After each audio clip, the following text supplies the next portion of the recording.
Ram.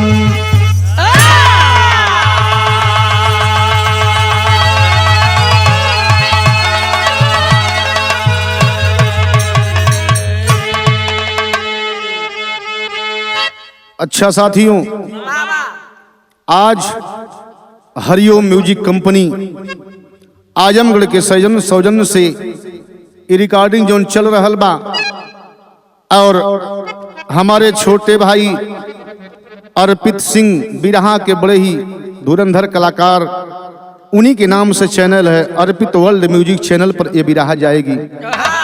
Studio में recording कर रहे हमारे धर्म के बड़े भाई श्रीमान अभिमन्यु यादव और स्टूडियो में बैठे गुरु के समान पूज्य गुरु जी, आप पत्तू गुरु जी के अखाड़े से दीपक सिंह गुरु जी बैठे हैं। मैं आपके चरणों में कोट कोट नमन करते हुए एक बिरहा महाभारत से बड़ी बढ़िया बिरहा गुरु जी गौलन, काशी बनारस के बिरहा बहुत अच्छा, और एक महाभारत से बिरहा प्रस्तुत बा जो बिरहा के शीर्षक बा लक्ष्मणा स्वयंवर।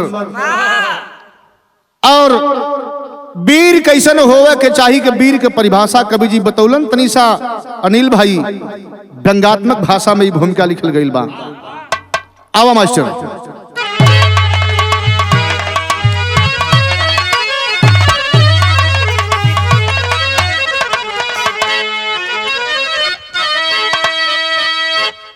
पानी और पगड़ी कमोली होती मर्दन में, अरे पानी और पगड़ी कमोली होती मर्दन में, मऊगा या भड़ुआ निपनिहा कजाने, बांधे मर्द जब मऊर मर्दई के, पूरा करे मन में सौदा जो ठाने, भल मनई के बात गोली से बढ़ के बात, अरे माने नीच भाई जूता ठठौले से, कहले कहौले में तनिको मजा नहीं, सब ही समझ जाल कई के दिखौले में।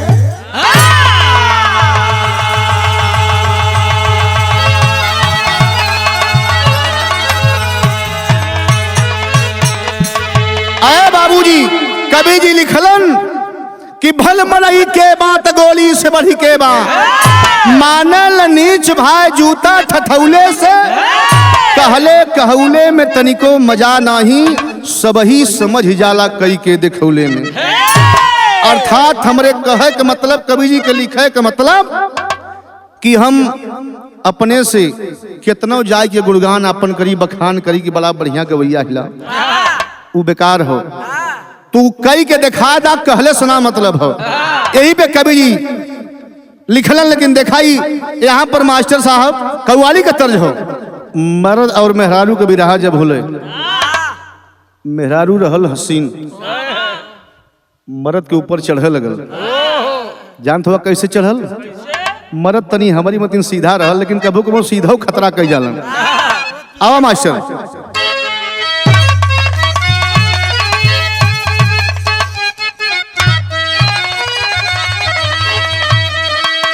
मैं नाजे हुस्न हूँ और तू मेरा एहतराम करो,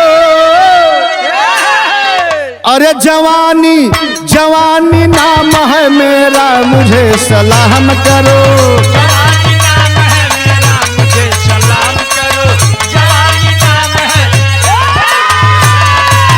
जवानी नाम है मेरा मुझे सलाम करो। कहे मैं नाजे हुस्न तू मेरा एहतराम करो, तू अपनी मस्त जवानी हमारे नाम करो। हमारी मतीन मरद तब जवाब दिलस, ए मैडम तुझे सलाम करूं और तुम मेरा एक काम करो, अरे तू अपनी मस्त जवानी हमारे नाम करो।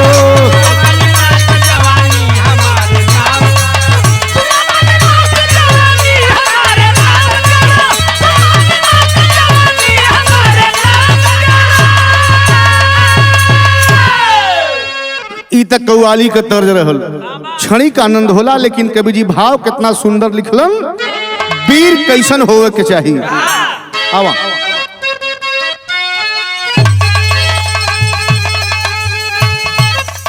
कि वीरता से भरी और यदुवंश की कहानी है।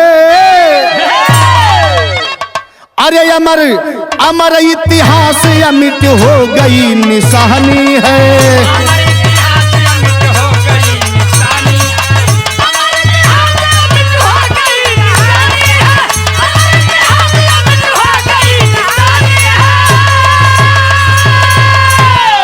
क्या बात है, बहुत बढ़िया।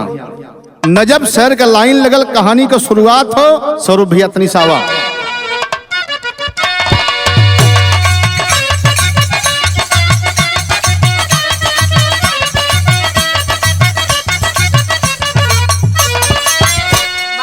कहानी कौनी समय का बा? सजी थी हस्तिनापुरी समा क्या न्यारी थी। सजी थी हस्तिनापुरी समा क्या नारी थी। लाडली दुर्योधन की लक्ष्मणा कुमारी थी।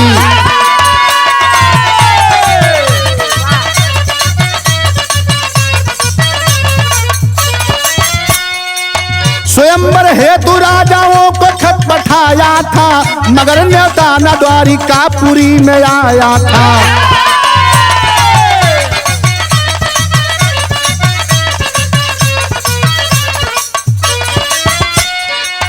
कुमार कृष्ण का वो सांब खबर को पाया। कुमार कृष्ण का वो सांब खबर को पाया। बिना बोले बताए हस्तिनापुर चढ़ आया।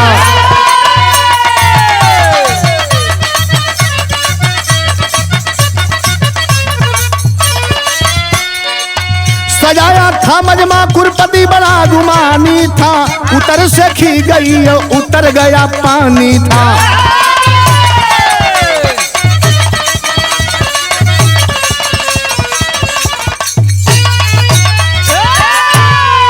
वाह भैया, कहानी के समझला। राजा दुर्योधन बड़ा घमंडी राजा रहल। राजा दुर्योधन का बेटिया जेकर नाम लक्ष्मणा बतावल गेल। लक्ष्मणा जवन बा बड़ी सुंदर रहल और सुंदर तनी रहल। तमाम स्वयंवर रखले बा, तमाम जगह पाती गईल बा, लेकिन द्वारिकापुरी में पाती ना गईल। लेकिन भगवान कृष्ण का बेटवा बड़ा मनबढ़ू रहल, जेकर नाम सांब बतावल गेल। सांब बिना बोले बताए रथ पर सवार हुआ और पहुंच गया कहाँ? स्वयंवर देखे बदे राजा दुर्योधन के दरवाजे पर। और जब गयल तो तनी सा देखा कवि जी यहाँ कितनी सुंदर लड़की रहल, ओकरे सुंदरता का वर्णन कैले हुआ। गीत बड़ी मिजाजी लगल बा।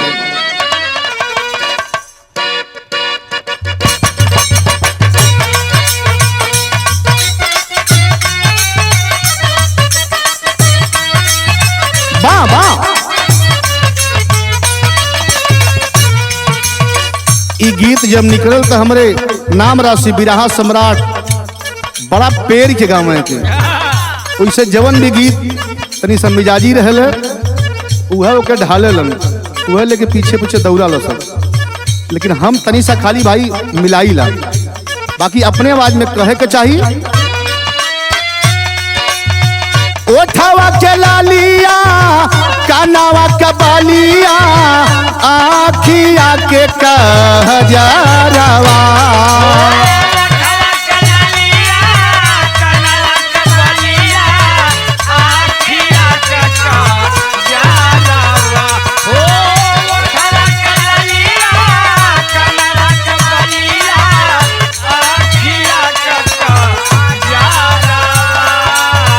ओठावा के लालिया कानावा का बालिया आखिया के कहजरवा। जान मारे ललक की जन मारे ललकी ओर हनिया ये रनिया मजा लेता काला रे बादरवा।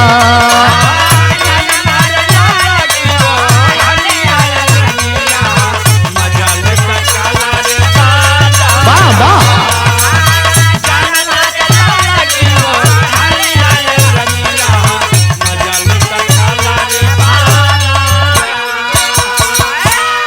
लेकिन बारे हमरे कवि जी शिव जगत कवि जी भाव कितना सुंदर लिखलन। लड़की रहल कैसन रूपवा करानिया चढ़ली जवानिया दुर्योधन का बिटिया।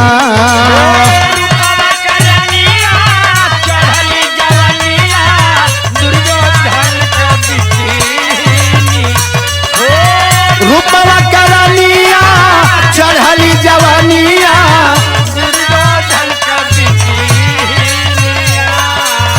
हाथवा में फूलावन के हाथवा में फूलावन का ले के गजरवा पर खोजनी कली मोहनिया।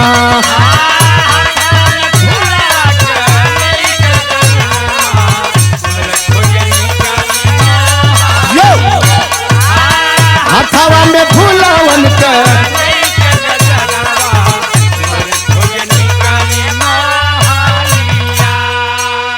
बात के समझला।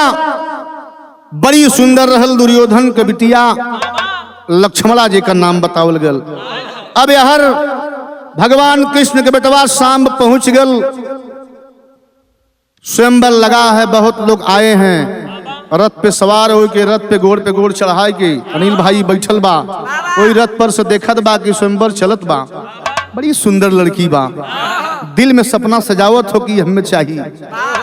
अब भाई कोई की पता ना है कौन हुई वो समय। अब गीत बदल गई मास्टर साहब।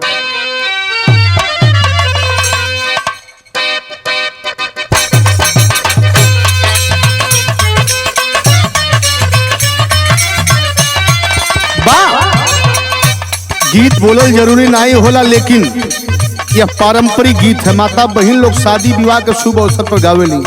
वैसे ही भाई स्वयंवर शादी विवाह के बिरहा विवाह कहवा से आवेला बाबा के तितिलावा हो।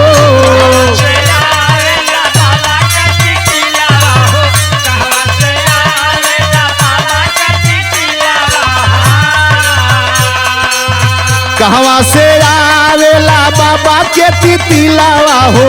कहवा से आवे लाल मैना आई रे सावरिया।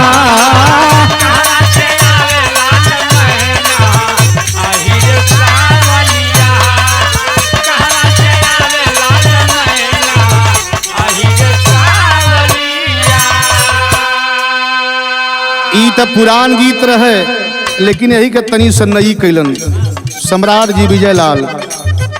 अरे रूपावा बनाई ले लू बेगी लटकाई ले लू। अरे चल तारू रे लयौरी बस में ए गोरी कस में रहा। और अब देखें दूर से देखत बा अहिरे के लड़का भगवान कृष्ण के बेटवा शाम का सोचत बा मन में।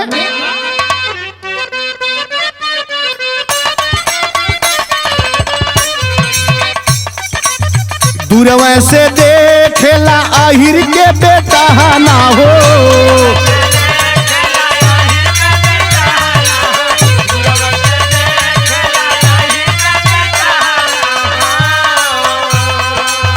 दूरवा से देखेला आहिर के बेटा ना हो।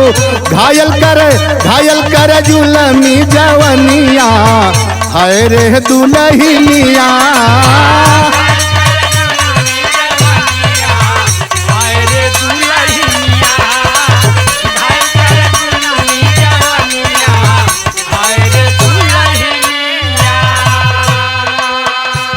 लड़की देख के बड़ा खुश बा, एकदम चाहत हो कि हमार दुल्हन बन जाए। लेकिन वहां का व्यवस्था का रहल। राजा महाराजा का लगल या सनावा हो।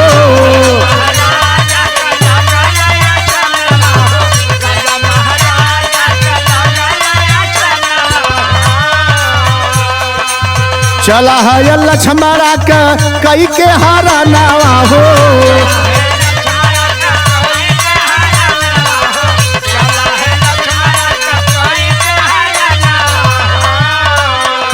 अरे रथ में बिठा के सयलनिया हाय रे दुल्हनिया। बात को समझला, देखलस जब देख के पागल शरीर हो गई लो करो। जब पागल भइल तो यहाँ तनी सा टेरी लगल हो।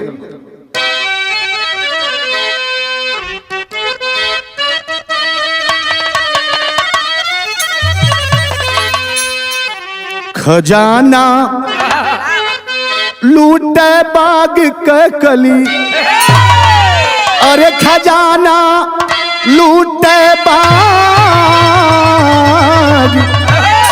हो।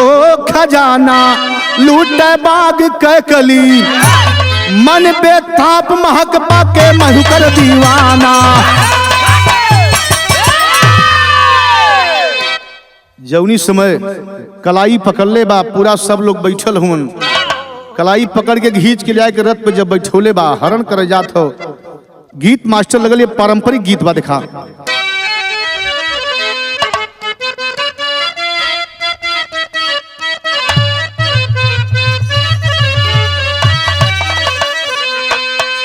बारात जब दरवाजे पर दुआर पूजा ले ले, वही समय माता बहिन लोग गाड़ी गावली। बारात दरवाजे पर आइल है, द्वार पूजा लेवे जात बा। वही समय घरात पक्ष के जौन बा लड़की के सहेली गाड़ी गावत थी। बड़ी पुरान गीत बा। अरे बाबा पीछू आ रहा बा, अरे छिछली गरहिया महाराजा रे, महाराजा रे।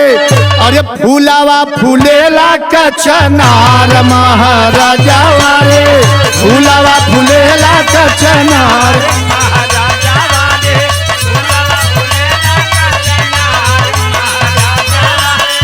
फूलावा फूलेला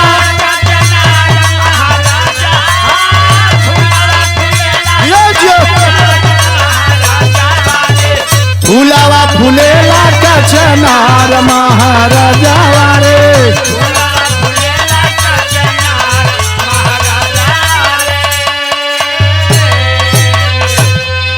कह फूलवा लोढ़ा लगैली, अरे उह समधि का बहिनिया महाराजा रे, महाराजा रे।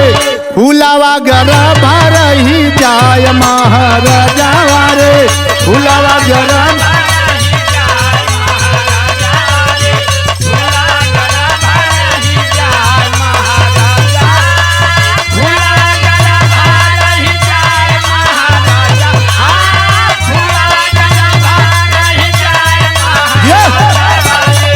फूलवा गरब रही जाए।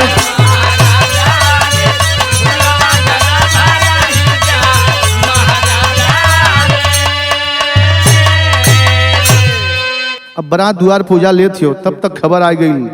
घरे में से खबर लगल, का लगल मास्टर? अरे जब की बरतिया द्वारा, अरे जब की बरतिया द्वारा, अरे पूजावा लगौल महाराजा रे, महाराजा रे। समधिन के भैला नंदलाल महाराजा रे।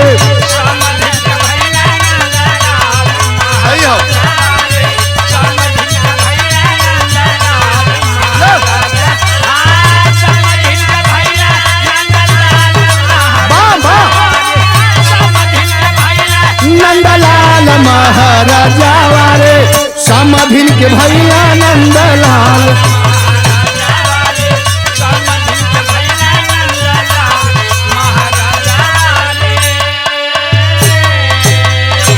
लेकिन जिस समय लक्ष्मणा भगवान कृष्ण का बेटा दुर्योधन के बिटिया लक्ष्मणा के जन इसमें कलाई पकड़ ले बा, शाम कलाई पकड़ के लेके चलल हरण करके, वही समय भाव कर लिखल।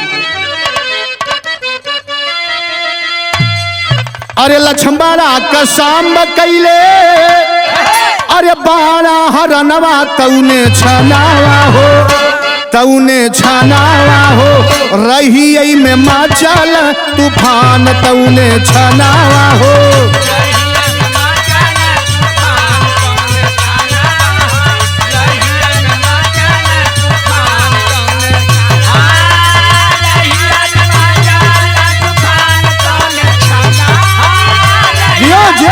तूफान तौने छनावा हो रही में मचल तूफान।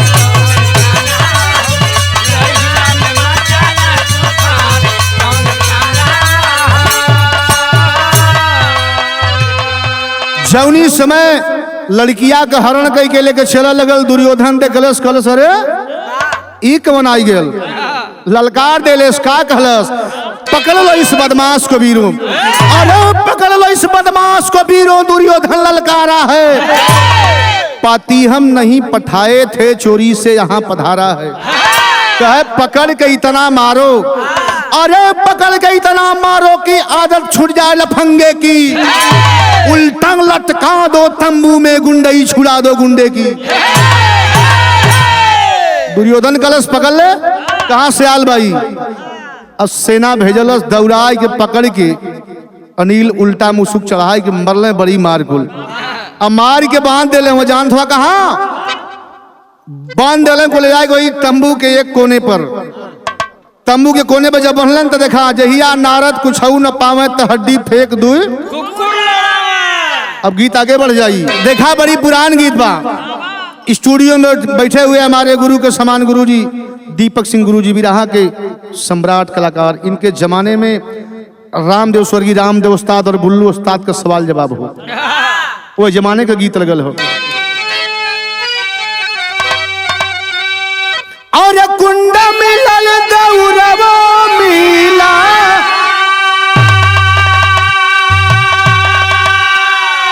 अरे सुहागव मिलल बाबूजी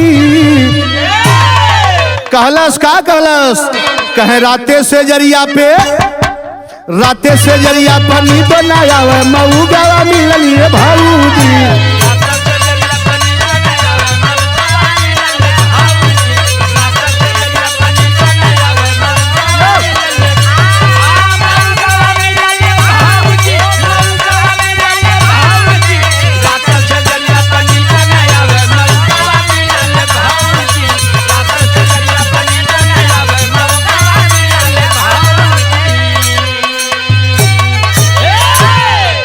तो बुल्लू उस्ताद गाँव है लेकिन मर्दन मर्दन के बिरहा हो रामदेव उस्ताद झरझराहा में नहीं रहना कहें उल्टे चोर को तवाल के डांटे खड़ा भइलन तो जवाब का देलन मास्टर और कुंड मिलल दौरवा में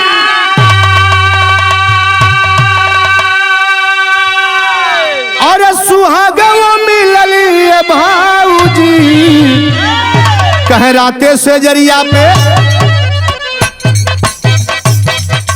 राते से जरिया पनी तो नया वही जरावा मिलल भाऊजी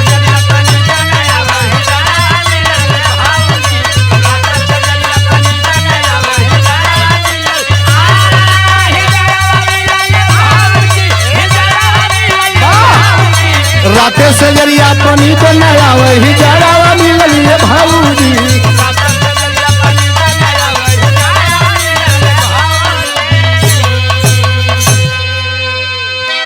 बाबूजी नारद जी यहाँ से उठलन उड़ान भरलन पहुंच गए कहाँ द्वारिकापुरी में गईलन भगवान कृष्ण जी शयन कक्ष में आराम करत हुन रुक्मिणी जी पैर दबावत हन नारायण नारायण जब करत पहुंचलन वही समय भगवान कृष्ण देखलन जाय के भगवान कृष्ण कन्हैया से नारद जी कहल हे प्रभु बड़ा मजे में हुआ तू कल आवा तो हूँ स्वागत सम्मान करे के तैयारी करत हुआ कल तो नारद जी कहत हुआ तोहार लड़का सांब कतो लौकत ना बा कल तोरे कहे के मतलब का हो साफ साफ बतावा नारद जी कहल अगर साफ साफ सुनल चाहत हुआ तो सुन ला राजा दुर्योधन के बेटिया का स्वयंवर रहल तू तो यहाँ सुतल हुआ बिना निमंत्रण के पहुंच गल हरण कह के लेके जात रहल दुर्योधना जौन बा घेर के पकड़वाए के बहुत मार मरौले बा, चल के छोड़ाला और नहीं रतिया में बलि चढ़ा दी हम।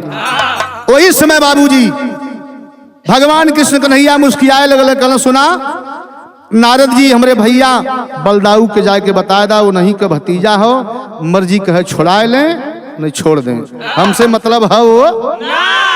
वही समय नारद जी कहत हुआ, का कहत हुआ, अरे पहुंचा नारद द्वारिकापुरी, अरे नगरिया मोहन की बखारी, कहे कृष्ण कन्हैया से बतिया बतावे खबरिया कहल सगरी।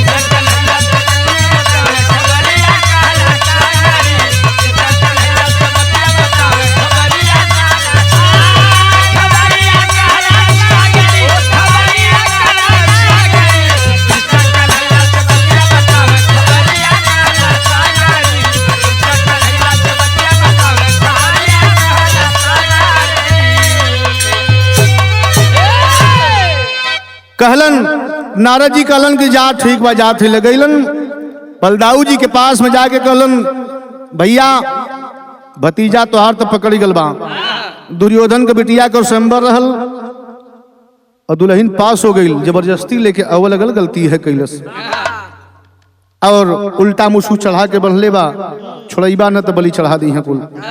अरे बाप रे बाप, बलदाऊ जी का पारा हाई हो गल कि दुर्योधन हमार शिष्य होके जवन बा हमरे भतीजा को अगर मना कर दिले दुल्हन लिया के, इतनी मजाल हो गई कि बांध दिले बा। अब उठौले बाटा अपन जवन बा हल लेके चलन तो पहपट लगल बा।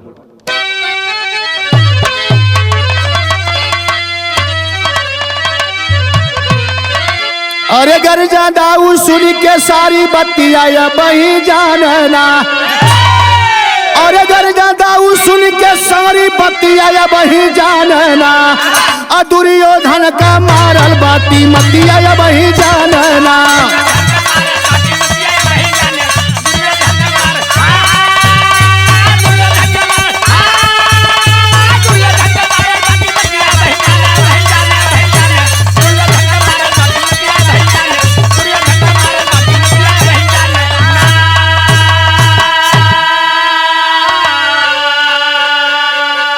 बलदाऊ जी का पारा हाई हो हर उठौना चल दिलन, पहुंच गए हस्तिनापुर में। गैलन तो सोचत का हुआ, अरे जब से बैठक लिया शकुनिया देहल समाना बढ़ाया हो, देख ले भीषम के चली के केतना पैर सबाया हो। धीरे धीरे पहुंचलन दुर्योधन के महल के तरफ, जब प्रवेश करवाला हुन और पारा हाई भैलवा, तब का कहलन, अरे बलदाऊ के बहिया का कीमती आया बही जानना, उलट पुलट के रख दे धरती आया बही जानना।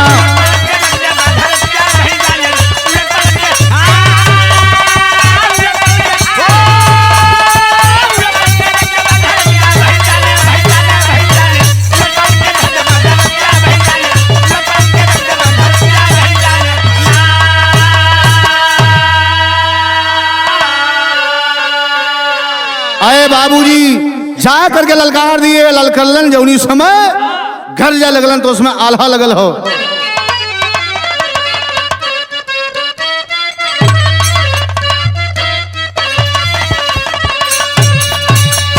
अरे गरज बलि राम वही, अरे हस्तिनापुरी नगरिया भैया, गरज बलि राम वही,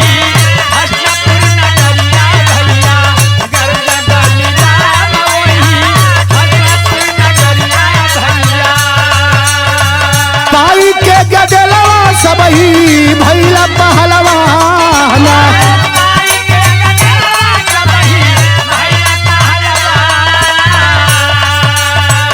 मर्द बाना कई के देखा दाऊ से समरिया भैया, मर्द बाना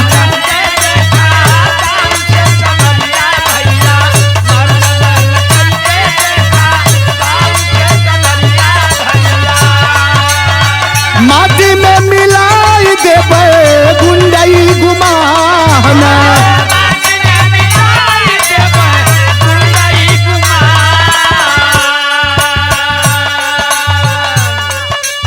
दुर्योधन के ललकरलन बलदाऊ जी कहलन तू हमार शीश होई के तोहारी मजाल तनिको ना ध्यान गईला भतीजा के करबा लागे ललकार है बाली राम दई दे गरिया भैया लागे ललकार है बाली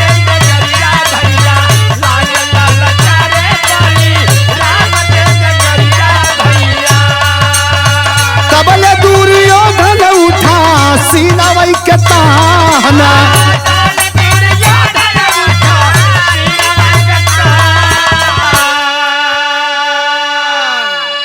अरे बाबू डांटने लगे कलंग तोहके हमरे पौरुष के विषय में पता रहल लेकिन फिर भी इतना मन बढ़ी भतीजा के अगर मन कह दिले दुल्हन ले जाए के तो के बांध दिले हुआ इस शकुनी जब से बैठक ले बा तब से तोहार मन बढ़ा दिले बा जितना जने तोहरे महफिल में हुआ पितामह से लेके लोग कोई कुछ न कह पाई कहला सुना यहाँ गुरुआई सिलाई न चली यहाँ लड़ाई के मैदान में आल हुआ लड़ाई करा बीरन के वाला काम करा यहाँ का साग पात के बाजार लगल खेती हो यहाँ वीर ना पैदा हुआ वही समय कहलन का सदर लगल बा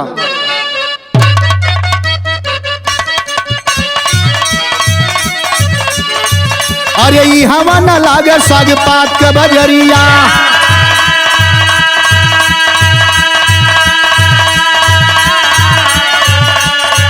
भैया हवा न लागे साग पात के बजरिया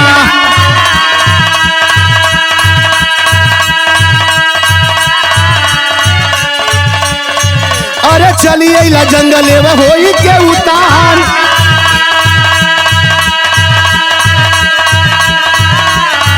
तबला बिगड़ल मिजाज बली राम ऋषि अइले भैया बिगड़ल मिजाज बली राम ऋषि अइले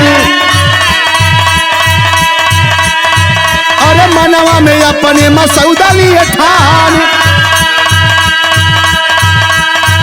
कहा जमुना में बोल दे बापा जी तो नगरिया भैया जमुना में बोल दे बापा जी तो नगरिया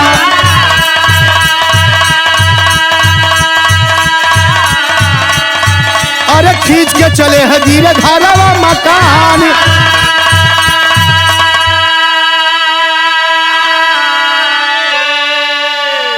अरे पागल दुर्योधन अरे भयल देख के हलतिया अगलती हमार गुरु कैदा क्षमादान बोला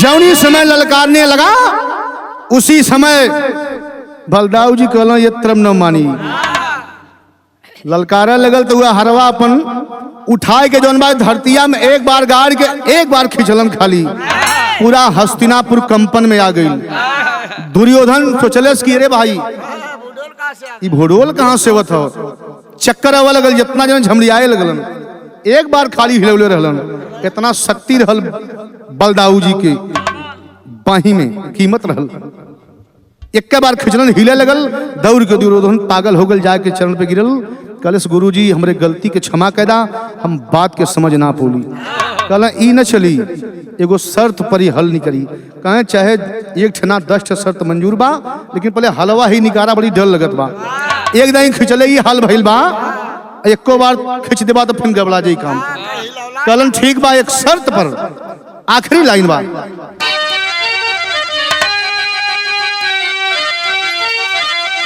बोले अरे दाऊ होई है बड़ी हाई दुर्योधन तो पहले कैदा अपनी बिटिया के विदाई दुर्योधन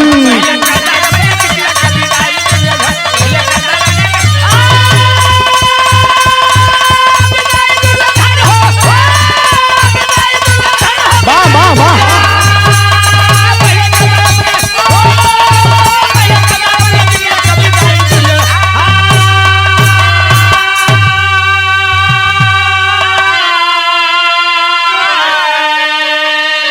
कहलन की जल्दी से एक शर्त पर हल निकली, जौने लड़की का स्वयंवर रहल हमार भतीजा दुल्हन बनावल चाहत हो, ओके दुल्हन बनाई के विदा करबा भतीजा के साथे तबई नहीं करी।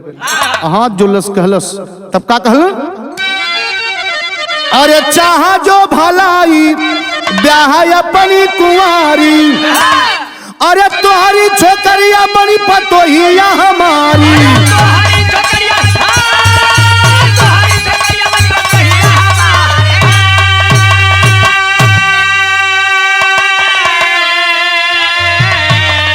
हाजिरी कैदा जल्दी से ले आई दुर्योधन, पहले कैदा अपनी बिटिया के विदाई दुर्योधन। कलन जल्दी से विदाई करा अगर भलाई चाहत हुआ तो। आखिरी में दुर्योधन कहना मान के विदाई कैलस, लेकिन एक प्रमाण बताया जाता है। वह एक बार जब हल चले रहलन, वो प्रमाण का बतावल गल, अब माना दुर्योधन आखिरी अब बताऊ का कहनवा, अरे तेरी जमुना जी भैली जाहिर जग में सनवा।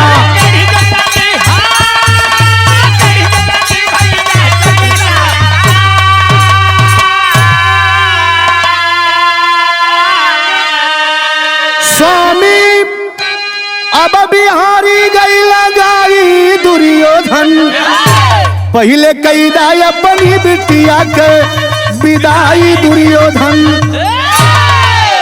अंत में बाबूजी विदाई किया, वहीं आज भी वहीं हस्तिनापुर से जमुना जी टेढ़ी हो गई। ये प्रमाण बताया जाता है।